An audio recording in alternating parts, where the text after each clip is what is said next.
métier de journaliste, c'est un métier dangereux. C'est un constat, je crois, que nous allons tous faire. Dans cette dernière édition du Spiegel, un des derniers correspondants, justement encore sur le sol syrien, je ne sais pas si vous le connaissez ou vous avez sûrement lu aussi ces histoires, Christoph Reuter, mentionnait les dangers dans les zones de crise. Sa plus grande crainte n'était pas justement d'être touché par un obus ou d'être touché par une arme à feu ou de se retrouver dans les feux croisés. Et sa plus grande crainte, justement, c'est d'être pris en otage par les extrémistes islamiques, avec les conséquences que nous avons pu malheureusement suivre dans l'actualité avec la mise à mort de deux journalistes américains, James Foley et Steven Sotloff, quelques jours plus tard, du travailleur humanitaire aussi David Haynes, et sans oublier justement le drame malheureux aussi d'Hervé Goulard. J'ai donc mentionné le journaliste, c'est un métier dangereux, mais le métier de caricaturiste justement ne l'est pas moins. Et bien qu'à première vue, on serait peut-être tenté de croire, derrière un ordinateur, derrière une feuille de papier, on n'est pas vraiment exposé au danger, mais c'est faux, en fait. Et le caricaturiste, lui aussi, est exposé à ces dangers, aux attaques, et on se souvient peut-être encore tous de cette histoire des caricatures de Mahomet qui avait fait le tour du monde, en fait, en 2006, si je ne m'abuse, et c'était Kurt Vestager, votre collègue danois, qui avait suscité de vives réactions dans une bonne partie du monde islamique. Aujourd'hui, Kurt Vestager ne peut plus vivre une vie normale, en fait. Il vit dans une maison, il ne peut plus sortir de sa maison sans escorte, donc c'est vraiment tragique. Bref, il vit depuis 2006 un véritable calvaire. Et d'être constamment sous cette surveillance. Et je viens en fait en faire de vouloir maintenant justement présenter l'une et l'autre personne en faisant référence justement à cette actualité. Et Monsieur Plantu, vous avez abandonné vos études de médecine justement pour suivre aussi des cours de dessin de l'école Saint-Luc qui était fondée par Hergé, je crois. C'est surtout parce que j'étais viré de la médecine. Ah bah voilà. C'est bon de savoir. En 72, dans Le Monde, je crois que vous avez commencé. Vous êtes fidèle depuis 42 ans, donc aussi, l'Express. Et en 2006, et là j'en viens un peu à l'actualité, lors de ce problème de caricature de Mohamed, vous avez créé cette organisation avec Kofi Annan, Cartooning for Peace. Est-ce que c'était une coïncidence ou c'était justement une réaction? C'était la vraie réponse.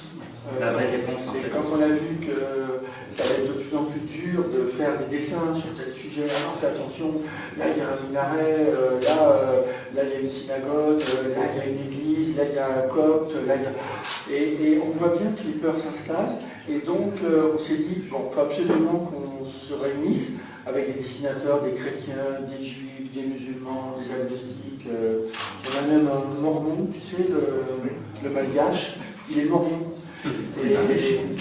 Exactement, et il se balade avec une petite fiole d'huile. Je dis, mais t'as quoi à la ceinture? Et je suis prêtre aussi. Alors, putain, on est un prêtre. Et quand il y a un ami qui est malade, il est malgache, il met un peu d'huile sur la tête, et il paraît que les gens vont mieux. Et on garde quand même. On l'aime bien. Et donc, à chaque fois, on essaie de faire des ponts avec tous ces dessinateurs du monde entier pour essayer de faire des liens avec les populations, les régions et les religions. Toutefois, les libertés d'expression, évidemment, quelque chose de très important aussi dans votre métier. Vous avez mentionné dans un interview que vous avez donné aussi à notre journal qui a été publié hier aussi, vous dites la liberté d'expression et la manière de vivre de la culture est différente à Paris qu'à Bruxelles. Oui. Et vous n'êtes donc pas libre de vos expressions, de vos pensées. Je parlais de mon copain Pierre Kroll, qui lui travaille au journal Le Soir, qui est le plus grand journal belge. Et des fois, je vois des dessins qu'il fait, et je lui dis souvent, je dis, tu sais, t'as fait ça, hein. Moi chapeau, j'adore ces dessins, mais à la fois, des fois je me dis, ça, je sais que je connais bien la culture des lecteurs du journal Le Monde, et des fois je me dis, tiens, je ne serais pas capable de faire un dessin aussi rigolo et violent et dérapant. J'aime bien sa manière de déraper, et des fois on a une culture en France qui fait que ah non, ça tu touches pas. Et donc il faut pas, en France il faut éclairer les gens, il ne faut pas les éblouir. Si on les éblouit, on ne peut plus avancer. Par exemple, je dis juste un truc, mais par exemple, il n'y a pas très longtemps, j'ai fait un dessin pour dire que j'étais d'accord avec les jeunes quand qui veulent travailler le dimanche. Moi, je crois que c'était une autre, j'ai peut-être tort, hein, mais je croyais que c'était une opinion qu'on pouvait partager. Et je me suis rendu compte que je me suis fait engueuler, mais comme si j'avais craché dans la soupe, vous voyez. J'aime bien, monsieur Kroll, vous avez travaillé pour la radio en tant qu'animateur, vous avez illustré de maintes émissions télévisées à la TBF aussi, vous avez publié, encore maintenant, encore d'ailleurs, vous avez publié dans de nombreux périodiques, et aujourd'hui vous travaillez plus particulièrement justement pour le soir. Bref, vous êtes connu bien au-delà des frontières belges aussi, avec une telle notoriété. La question que moi je me pose, est-ce que vous ne provoquez pas la scission de la Belgique si vous publiez justement un dessin ou une caricature politique? Non, je ne veux pas être responsable de ça. Mais c'est une question plus difficile qu'il n'y paraît, parce que je vous répondrai que dans un certain sens, elle est déjà faite, la scission de la Belgique, du point de vue justement de tous ces points où nous intervenons, c'est-à-dire que j'ai une certaine notoriété, comme vous dites, en Belgique francophone. Du côté flamand, on me connaît assez peu, parce que les francophones en Belgique et les flamands ne lisent pas les mêmes médias, ne regardent pas la même télévision, n'ont pas les mêmes vedettes, les mêmes centres d'intérêt. Nous sommes déjà deux pays, et deux pays d'un point de vue culturel beaucoup plus différents et séparés l'un de l'autre, la France et la Belgique francophone par exemple, peut-être que la Hollande et la Flandre de l'autre côté. Donc de ce point de vue-là, je veux dire que ce que je dessine moi en Belgique francophone n'a aucun impact en Flandre. Et nous, dessinateurs, comme dessinateurs, nous nous connaissons bien. Ça, par contre, je vous dirais que nous, ce que je veux dire n'est peut-être pas très politiquement correct, mais les dessinateurs flamands, que je connais à peu près tous, et qui sont à peu près tous des amis, et les dessinateurs francophones, nous utilisons beaucoup moins la caricature du peuple d'en face que ne le font nos hommes politiques, nos hommes et nos femmes politiques. Nous dessinons sur la politique, d'abord des liens, des hommes politiques, éventuellement des hommes politiques flamands, puisqu'ils se préoccupent aussi un peu de ce qui reste du gouvernement fédéral, donc de l'ensemble du pays, donc de moi aussi. Mais je ne me moque jamais du peuple de Flandre et des Flamands, c'est pas mon boulot et c'est pas mon envie. Et les dessinateurs flamands font la même chose. Donc souvent des journalistes comme vous s'amusent, quelquefois en Belgique, à confronter les dessins d'un dessinateur flamand et d'un dessinateur wallon pour voir comment nous dessinons la politique de notre pays. Mais on ne trouve jamais de traces de racisme, si vous voulez, de violence, d'exclusion de la communauté d'en face. Par contre, les politiques, quelquefois, se lancent dans ce genre d'analyse. Sie sind ein Schwabe aus dem Musterländle sozusagen in Berlin. Sie haben dort Kunstgeschichte und Geschichte auch studiert. Sie haben ebenfalls viele Preise auch in Ihrem Bereich auch eingeheimst, wenn ich das so salopp sagen darf. Sie haben auch animierte Zeitungen fürs Fernsehen gemacht und veröffentlichen Karikaturen in vielen Zeitungen, aber vorwiegend für die Taz. Für den Tagesspiegel, Entschuldigung. Wenn Sie zeichnen, gibt es Themen, die Sie eigentlich auch vermeiden in Deutschland? Haben Sie da immer im Hinterkopf irgendwo eine Schere, man könnte etwas falsch verstehen? Nee, eigentlich nicht. Eigentlich können alle Themen behandelt werden. Aber es gibt natürlich gewisse Tabus,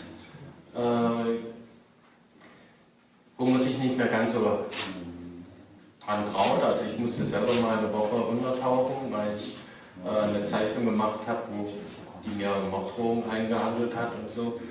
Ich habe da selber keine Angst, aber ich habe mitgekriegt, das kann Folgen haben. Mein Sohn musste nämlich mit ausziehen damals und der konnte das also gar nicht ab und achtete sehr darauf auch, dass ich nicht irgendwie mal übertreibe. Das heißt, er ist Ihr Zensor? Sagen wir bis vor kurzem, weil jetzt wohnt er nicht mehr in meiner Wohnung, also wenn ich wieder ausziehen muss, muss er nicht mit ausziehen.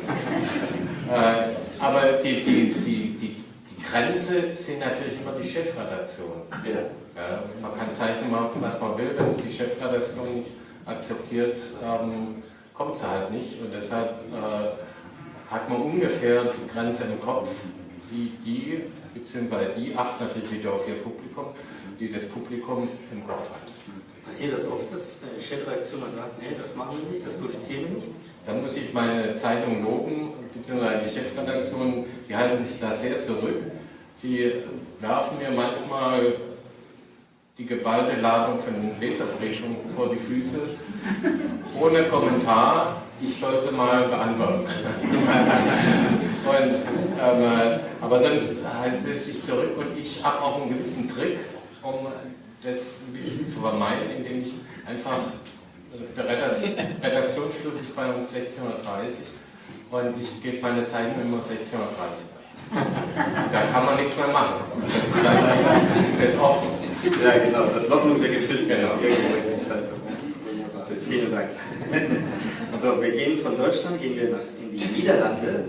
Et Monsieur Collignon, vous-même, vous avez fait des études de droit et vous vous êtes spécialisé aussi en droit international. Vous avez donc débuté votre carrière de journaliste aussi en tant que correspondant universitaire pour le journal de Volkskrant. Et vous êtes aussi resté fidèle au journal, en fait, aussi, donc depuis combien d'années alors? Yeah, already for 34 years. 34 years. It's quite some time. Okay. Oui, 34 years, that's perfect. En 2012, vous avez gagné aussi le Grand Prix Press to Europe. Yeah. Voilà. Vous connaissez donc parfaitement les implications de la politique internationale. Avez-vous l'impression de ne pas pouvoir dessiner vous aussi aux Pays-Bas tout ce que vous voulez? Aux Pays-Bas, on est encore plus libéral qu'ailleurs. Well, I recognize the tricks Klaus is using, and I always take care to have my cartoon ready as late as possible. But it's more for my own concern because there is not a habit in the Netherlands to stop a cartoon from publishing if the editors don't like it. We have a very liberal attitude towards that, with our main papers, of course. And I think it's more my responsibility. I mean, they treat me like they treat column writers, and they write on their own behalf, and they've learned after this long time that I make my cartoons on my own behalf. And if there is any commentary from the readers, it's always directed to me. There go letters to the editor-in-chief asking to make me resign the paper, because they go behind my back to the chief editor and try to get me expelled from the paper. But that hasn't worked so far. But there are in fact two groups that bother me as a cartoonist, but also as columnist the most. And one is, of course, the Muslims. If you try to make a cartoon about Muhammad, it's always very hard. And the nice thing is it's satire, so if you can't go under it, you have to go over it. And if they don't let you go over it, you have to go to the right or to the left. You always try to find a way to say what you want to say. So you can do more than writing people, usually, more than normal journalists. But two kinds of problems surface at the moment, and that's the Muslims. And the second one is when you make cartoons about Israel. And these two groups, they come after you, and they are the only ones that come after you. So I have been asked by my editor, Jos, please don't make cartoons about Israel anymore, because whatever we write about Israel, or whatever we draw about Israel, there's always a fierce commentary on it. So they want to get rid of all these people that were complaining all the time. I mean,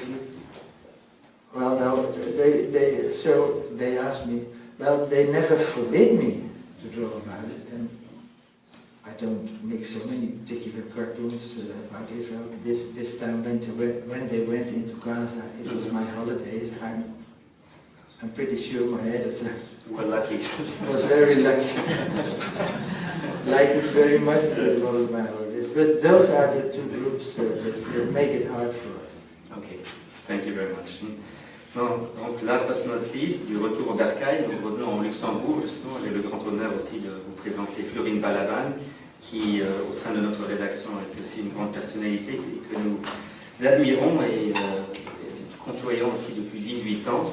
Vous êtes en fait d'abord d'avoir été caricaturiste, vous étiez connu comme un joueur professionnel de badminton en fait, donc un véritable sportif. Vous jouez encore aujourd'hui, nous jouons d'ailleurs dans le même club de badminton demain, donc juste pour la petite histoire. Mais en fait, vous avez même participé aussi aux Jeux Olympiques, donc c'est quand même vraiment un très haut niveau, il faut le dire. Pas seulement au Luxembourg, qui est un tout petit pays, mais de participer pour son pays natal, qui est la Roumanie aussi, à ce niveau-là. Mais vous avez voué corps et âme aussi à la peinture et la caricature. Donc depuis assez longtemps, vous avez créé ici au Luxembourg le musée de la caricature à Vianden. Et depuis que vous êtes au Luxembourg, est-ce que vous avez aussi peut-être des moments où vous avez des sujets où vous dites plutôt ne pas les toucher, comme venez de l'expliquer votre collègue ici, c'est-à-dire Israël, l'islam, ou au contraire, vous vous dites ici au Luxembourg, je peux me permettre plus qu'ailleurs? Par rapport au sujet Israël, l'islam, moi personnellement, je n'ai pas de problème. Je ne mets pas beaucoup de limites. J'ai quand même des limites de respect envers les deux peuples. Et j'essaie à travers mon expérience, à travers mes pensées, de dire quelque chose que je trouve correct. Mais je peux être pas correct, mais disons que j'essaie de toucher ces sujets sans dire non. Chaque fois quand la rédaction propose un tel sujet, je suis même content. Parce que ce sont des sujets importants, avec plaisir. Pas pour traiter de ce qui se passe là, parfois affreux. Ouais, on ne trouve pas de plaisir dans ces sujets, mais j'ai répondu à oui, chaque fois. Justement, il y avait un sujet que je voulais quand même un peu approfondir, c'était la liberté d'expression, et cela en accord avec l'Internet. Et je voulais aussi commencer par vous, M. Plantu, parce que vous avez dit dans le même interview, que j'ai bien lu, comme vous pouvez le voir aussi, que l'Internet a sonné le glas de la liberté d'expression telle qu'on l'a connue. Et que l'Internet, vous le disiez aussi un peu plus tard, est un outil qui se retourne contre la liberté d'expression. Est-ce que vous pouvez nous expliquer un peu ça? L'Internet peut-il pas être plutôt un outil formidable, cette liberté d'expression? Normalement, oui. Comment le voyez-vous? Normalement, c'est vrai que Internet est un outil génial, Oui. extraordinaire, qui permet de communiquer partout. D'ailleurs, on est tous des dessinateurs, on se balade avec un tout petit ordinateur ou un appareil photo, et puis on envoie nos idées de dessin depuis un hôtel, Et la semaine dernière, j'étais dans un des plus beaux hôtels de Bruxelles, et au moment où je devais envoyer à 10h15 mon dessin pour le journal, il n'y avait plus d'internet, il n'y avait plus de wifi. Et donc je descends avec mon ordinateur et je vais voir le type à l'entrée et il dit ah, comment ça va monsieur Plantu? La wifi, ah non elle ne marche pas. Je dis elle ne marche pas, j'ai 10h15, envoyez-moi. Ah bah oui, alors, vous avez un câble? Non, on va pas. Non mais même le câble ça ne marchera pas. Je dis mais attendez, il faut que je l'envoie maintenant parce que toutes les minutes où je n'envoie pas mon dessin, on perd 10 000 numéros d'exemplaires qu'on ne pourra pas vendre. Non, c'est terrible. Je me dis, je sais pas, je dis, mais il y a bien un autre endroit. Oui, ben venez chez moi. On a fait 3 rues. Et puis on est allé chez moi. Et j'ai envoyé à 10h25 mon dessin. Et donc, Internet, j'adore. Mais bon, j'ai 2 cardiologues. Un cardiologue pour le cœur et puis un cardiologue pour la carotide là sur le côté. Parce qu'ils me regardent de près. Parce que des fois, on est vraiment proche de l'infarctus. Et puis, je trouve que Internet est un outil extraordinaire. On devrait mieux l'apprendre et éduquer dans les écoles, ce qu'on fait trop peu.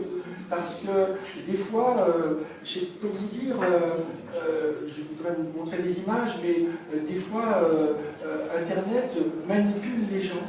Et je trouve qu'on devrait dire aux jeunes, aux enfants, que des fois, ils sont un peu trop manipulés. Et pour bien répondre à votre question, je trouve qu'il y a le 11 septembre, avec le drame des Américains, et puis après, il y a eu le 11 septembre, je dirais, de la liberté de penser, avec le choc dès février 2006 contre les dessinateurs danois, parce que du coup, tout le monde a pris peur. Tout le monde avait l'habitude d'avoir peur dans des régions comme la Roumanie avant 89, ou la Chine aujourd'hui, ou en Iran, quand je suis allé voir un dessinateur qui était emprisonné, qui s'appelle Hassan Karimzadeh, qui a fait 2 ans de prison parce qu'il avait dessiné l'Ayatollah Khomeini en footballeur.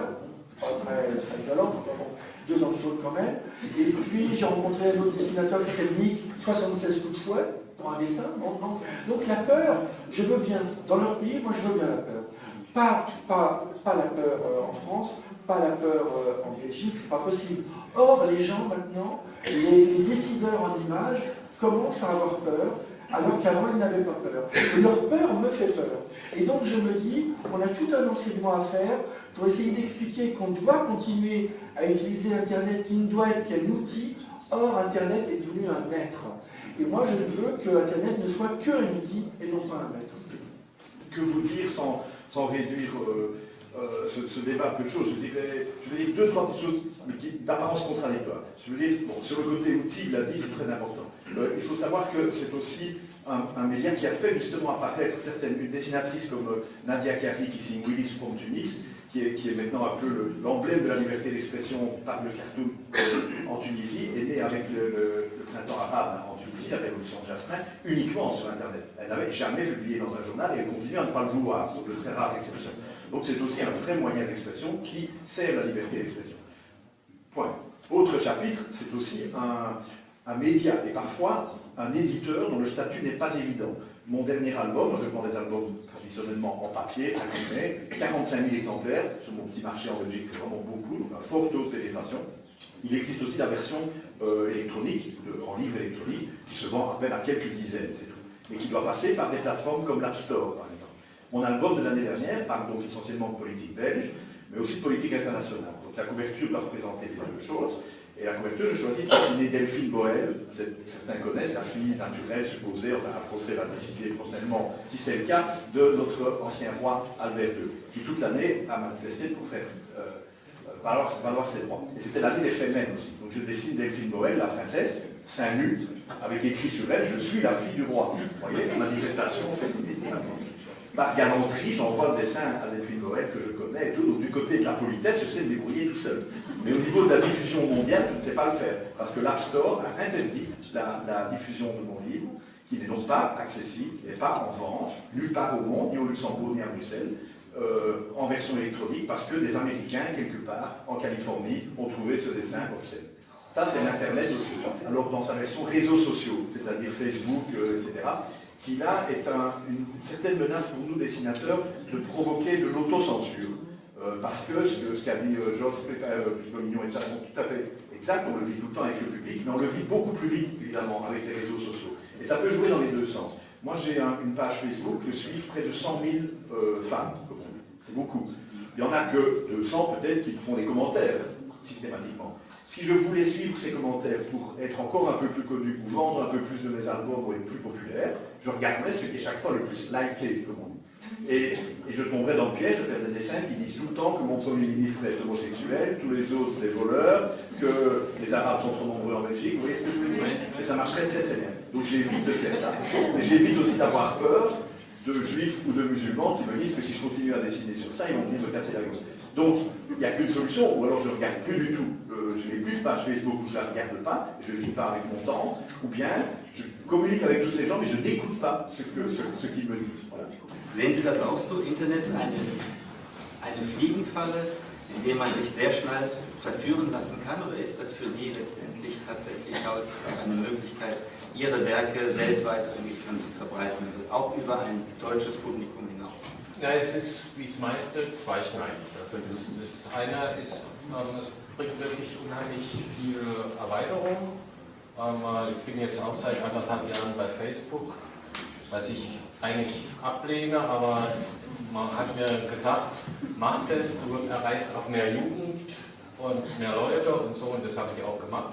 Aber der Nachteil ist, man bekommt eben lauter Kommentare, die muss man auch alle durchlesen. Weil wenn was Rassistisches drin ist oder sonst wie juristisch nicht ganz sauber ist man dafür verantwortlich. Also muss ich mir das alles reinziehen. Und das macht oft keinen Spaß und macht einem auch Druck. Man ist nicht mehr entspannt, man denkt trotzdem irgendwie drüber nach. Und ja, das ist die schlechte Seite. Und diese Verbreitung rund um die Welt, die habe ich eben damals erlebt, als ich da bedroht worden bin. Da hatten mich dann Islamisten aus Kanada oder Australien um Entschuldigung gebeten für eine Zeitung, die sie nie gesehen hatten. Aber das war wie eine Welle, die um die Erde jagte und machte einem Angst und hat einem Druck gemacht. Und diese Entspannung früher, wenn man gesagt hat, man hat die Zeichnung zur Zeitung geschickt, jetzt habe ich meine Ruhe und vielleicht kommt irgendwann ein Leserbrief. Diese Entspannung gibt es nicht mehr. Das heißt, es ist ein anderer Rhythmus, man ist dann viel mehr unter Druck im Grunde.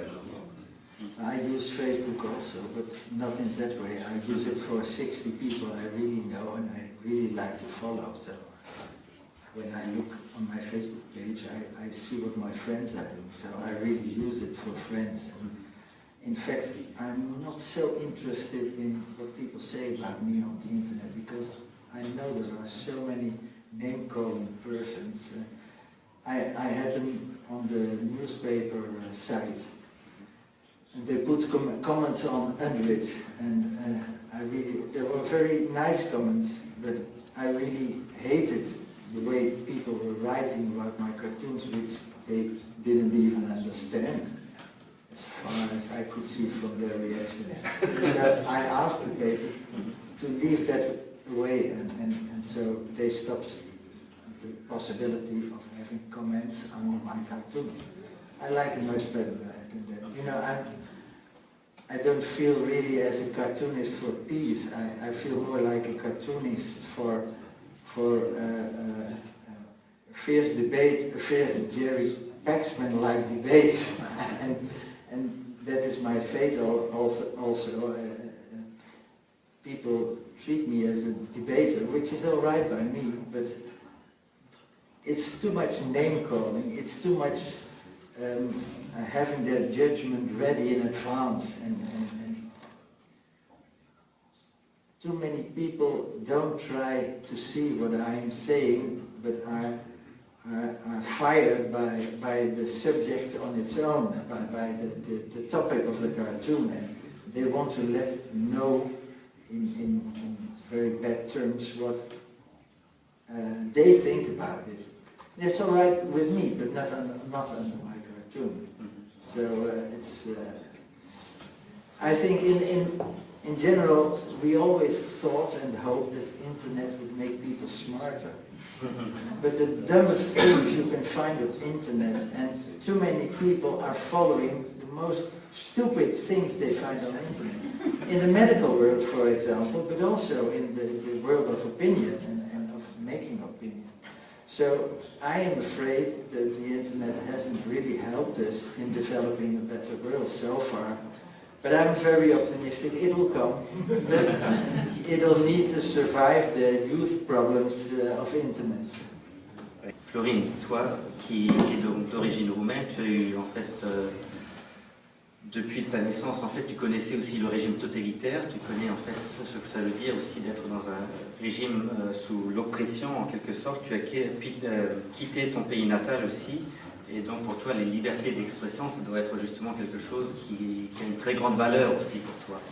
Et est-ce que tu n'as pas observé aussi au Luxembourg qu'il y a parfois des contraintes de cette liberté d'expression? Il faut savoir quoi faire avec.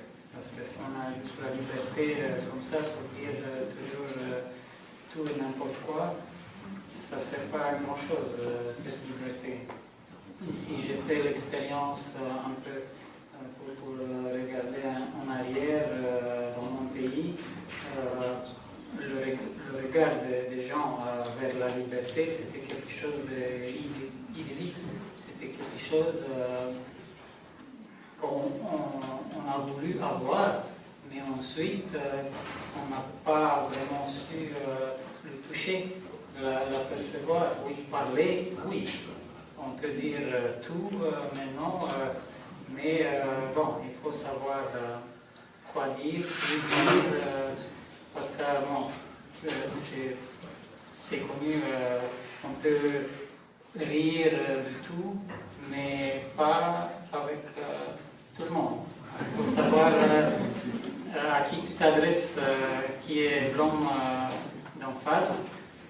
Est-ce qu'il va accepter qu'est-ce que tu vas lui dire? Alors, oui, la liberté d'expression, c'est bien. Et bon, il faut se mettre soi-même des limites. Je pense à Chapak, qui est un dessinateur suisse qui travaille pour le journal Le Temps et puis pour le New York Times. Lui, il se moque beaucoup des banques en Suisse. Mais vraiment, je suis étonné des fois, il fait des dessins. Et toi, par exemple, si tu as envie de te moquer des banques luxembourgeoises, tu peux le faire? Je travaille essentiellement la politique internationale et alors je travaille plutôt sur les banques suisses. Ich gehe auf Sie, Herr Stutmann, vielleicht ein. Im Kontext eben dieser deutsch-französischen Freundschaft, welche Rolle gehört oder gebührt der Karikatur in dem Fall? Wie würden Sie denn das beschreiben, aus der Sicht des Deutschen? Das verstehe ich nicht. Nein, also die Frage, worauf ich abziele, geht eigentlich mehr darauf, dass ich wissen möchte, inwieweit die Karikaturen, die man im Laufe der letzten 50 Jahre eigentlich gemacht hat, förderlich waren für die Freundschaft oder haben sie eigentlich manchmal eher einen Graben gemacht? Also insofern hat das einen Sinn, so eine Ausstellung zum Beispiel. Nee, ich würde eigentlich meinen, dass es keinen Graben gemacht hat, weil einfach schon, dass man sich damit befasst und ist einfach eine Sympathiewerbung, eine gegenseitige, und da gibt es natürlich auch Kritik, aber das ist so, wie wenn man sich neckt und sich liebt. Also sehe ich eigentlich dieses Verhältnis, das ist so gewachsen, zumindest soweit ich da zurückgucken kann. Und nee, das ist eine wunderbare Ausstellung. Und inhaltlich könnte da Herr Fekli da sicherlich noch viel Besseres zu sagen. Man muss ja sagen, im Laufe der Geschichte hatten wir Karikaturen ja auch benutzt, um Feindbilder ja gerade zu beschreiben und auch zu unterstreichen. Heute hat es dann eine andere Bewandtnis. Heute ist die Karikatur, um Probleme aufzugreifen und diese zu pointieren. Ja. Monsieur Plantu, vous le voyez aussi comme ça dans le contexte justement du couple franco-allemand. Comment pourriez-vous décrire justement cette relation au niveau maintenant, au niveau de cette coopération franco-allemande? Est-ce que la caricature a-t-elle fait pour de rapprocher plus les deux peuples? Dès que, comme disait Collignon, s'il y a un débat, et d'ailleurs, pour prolonger ce que tu as dit sur le débat va vers la paix. Plus il y aura de débat, plus il y aura de paix. Donc, favorisons par nos dessins qui asticotent des débats, et à ce moment-là, les gens diront des choses, on évacue les frustrations, et à ce moment-là, on s'embrasse plus sur la bouche.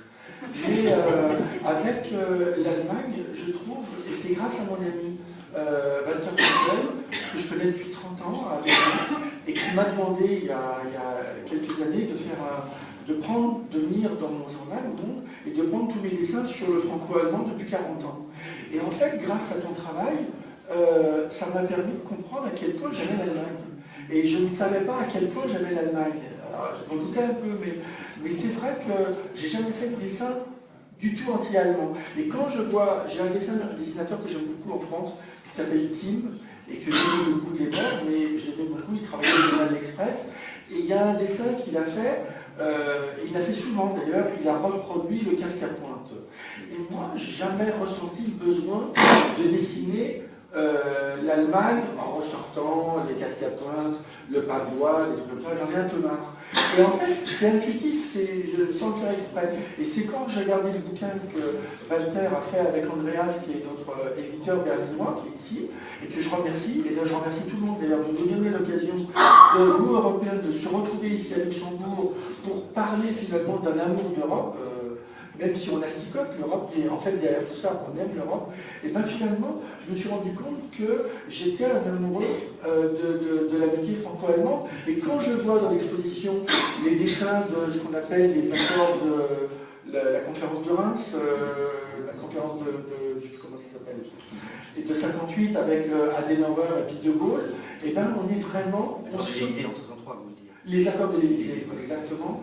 Et bien on s'aperçoit qu'il y avait sans le faire exprès, comme M. Jourdain dans la pièce de Molière qui ne sait pas qu'il fait de la prose, et bien j'ai prolongé sans faire exprès, sans connaître Adenauer ni connaître De Gaulle, parce que c'est avant, et finalement j'ai prolongé l'application de ce pont qu'on construit depuis 1945, depuis 58, et avec les Allemands. Et finalement, je suis porté par cet élan-là, à tel point que, grâce à Bruxelles, que j'asticote régulièrement, quand je dis Bruxelles, c'est pas toi, c'est les autres, c'est pas le wifi non plus, c'est la commission qui vous émerde des fois, et même alors qu'on en a besoin. Moi, je suis un amoureux aussi du Parlement européen, même si je suis énervé par le fait que, par exemple, pourquoi les Allemands, encore une fois, ils font des leçons, parce qu'ils sont toujours présents, et nous, les députés européens, ne sont jamais présents. Il y a un truc qui ne va pas.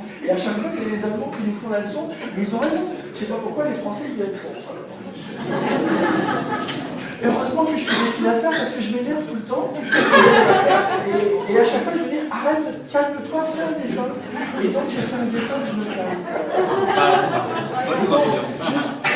Et je prépare dans 2 ans, avec les responsables de Bruxelles, une rencontre de 28 dessinateurs représentant les 28 pays de l'Union européenne pour dire et continuer à asticoter la Commission, à asticoter les gouvernants, faire tout ce qu'on fait habituellement, et finalement dire quelque part dans leurs images de ces 28 dessinateurs, dire pourquoi et combien on est amoureux de l'Europe, et pourquoi on le fait, et pourquoi on doit continuer à dire que depuis 1945, il n'y a pas la guerre, tout simplement parce qu'on a fait d'abord la Commission, la Communauté européenne, l'Union européenne, et finalement, et si Poutine a piqué la Crimée, et qui n'a pas piqué la Pologne, c'est parce que dès 89, tout de suite, on est dit aux Romains, aux Polonais, venez avec nous, et finalement, Poutine n'a pas mis la main sur la Roumanie. Et vous n'auriez pas un dessinateur de moi en forceur.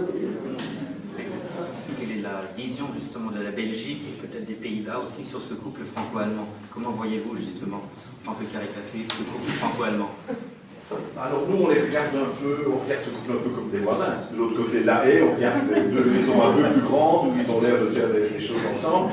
Et ça nous permet justement, alors là, comme caricaturiste, de dessiner des choses qui ne sont pas, justement, je ne prends pas le risque pour lui de cracher dans la soupe quand il caricature la France ou lui l'Allemagne. Ce sont deux voisins. Et c'est tellement parfois pertinent, je n'ai pas dit spécialement moi, et ce regard comme ça extérieur, que j'ai déjà illustré 2 ou 3 fois des bases de la chaîne Arte, la chaîne franco-allemande, où ils n'invitaient pas un caricaturiste allemand ou français, mais le belge, en se disant, lui, ce qu'il va faire sera sans doute plus neutre, pas plus gentil pour autant. Donc voilà, c'est ce regard extérieur. Et puis alors un regard, je dirais, très européen. Vous savez que la Belgique est quand même vraiment dans les pays fondateurs et au centre de l'Europe, puisqu'il appelle même l'Europe Bruxelles, qui nous ennuie très souvent, parce que c'est toujours pour un peu mal.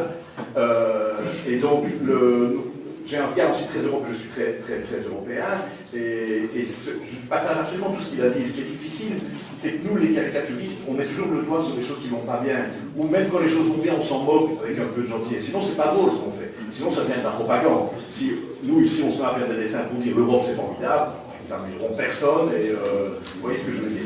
Et donc, moi, j'ai été le commissaire aussi un jour, c'est pas vraiment mon boulot, d'une exposition à Paris, au centre Wallonie-Bruxelles à Paris, qui est un peu l'ambassade culturelle de la partie francophone de la Belgique, sur le thème de l'Europe. Le titre, je ne l'avais pas choisi, c'était « C'est la faute à l'Europe », puisque c'est toujours ce que disent la faute à Bruxelles, ce que disent toujours les Français.